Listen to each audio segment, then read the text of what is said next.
Good morning. I'm Harley Schlanger from the LaRouche organization with your daily video update for September 15th, 2023, or as some might call it, the Ides of September. Yesterday, I mentioned at the end of the update that I'd be talking about what President Putin said at the Eastern Economic Forum in Vladivostok, and I'll take that up today because I think it's crucial that people get an actual picture of what the president of Russia is saying, which you're not getting from the media. Putin offered some insight into his thinking during a 3-hour question and answer session at the end of the Eastern Economic Forum. The only reporting in the West on this event was narrowly focused on what he said about new physical principles in military technology, and at the same time speculation, mostly completely uninformed, about the meeting between Putin and North Korean leader Kim Jong-un. And while we're still told that he's an evil man bent on conquering Europe to rebuild the Soviet Empire with delusions that he's a new Peter the Great, his discussion showed why all the Western media have been wrong in their assessments of the Russian economy. These assessments include it will collapse under the weight of sanctions, that Russia is running out of weapons, when in fact there are now admissions in the New York Times and elsewhere that Russia's arms manufacturing industry is producing vast quantities of military items, far outstripping what the U.S. is capable of doing. That Russia is isolated, that Ukraine will win. All of this is wrong, dangerously so, based on an arrogance toward the present strategic geometry and ignorance about economics. For example, we hear in the West that Bidenomics is working, that inflation is going to be stopped by raising interest rates, and so on and so forth. So for today's edition of Friday's Questions, you take up the question of what is Putin doing? What's behind his thinking? And why has the Russian economy not only survived, but appears to be thriving?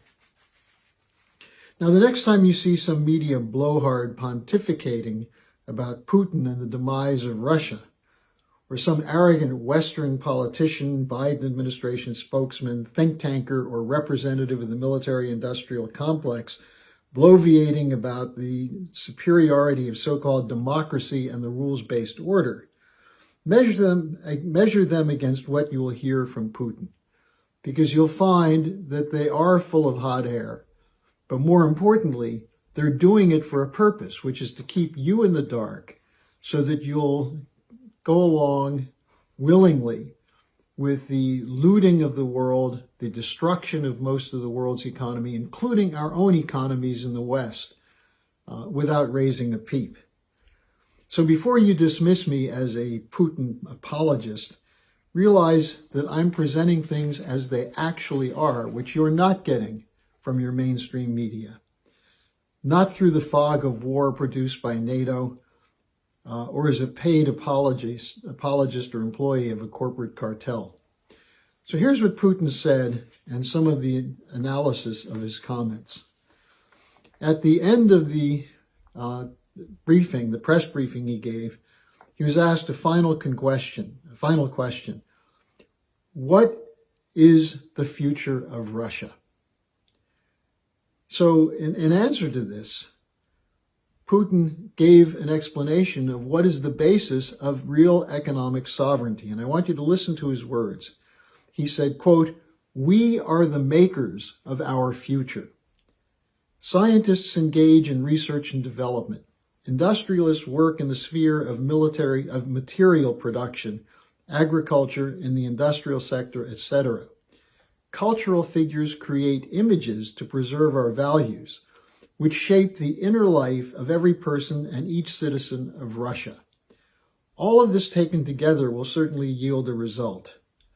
This means that we will develop our own country and make it even stronger in cooperation with our partners and friends and in integration with the overwhelming majority of countries that represent most of the world population," unquote.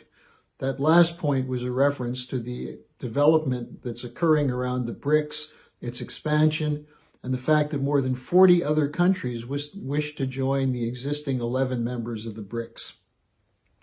Now, here's how my colleague David Shavin puts it in his report on what Putin said. He said, Putin rapidly encapsulated what are really the key points from Lyndon LaRouche's physical economy approach. That is, scientific ideas drive research and development.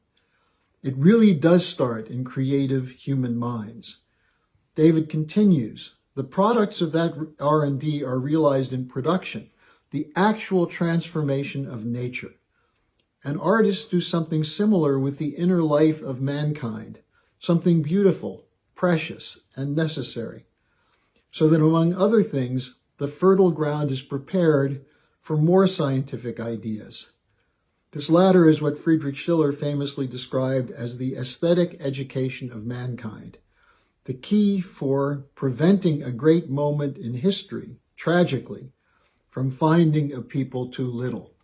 So that was David's explanation of his view of what Putin is talking about. Now let's go back to Putin. Putin went on to say this. All of this question of research and development, of artistic creativity and so on, all of this should become embodied in our country's self-reliance, including in the areas of security and defense. But this does not mean our country will go into self-isolation. This means that we will develop our own country and make it even stronger in cooperation with our partners and friends and in integration with the overwhelming majority of countries that represent most of the world's population. I have already mentioned industry, science, and so on, he continued. But in doing so, we must, under all circumstances, preserve the soul of Russia, the soul of our multi-ethnic and multi-faith nation. This humanitarian component, along with science, education, and real production, will be the basis upon which this country will advance, while feeling and taking itself as a sovereign and fully independent state with good prospects for development. It will be this way, unquote. And that's the end of the quotes from Putin I have from Vladivostok. Now think about the implications of what he's saying.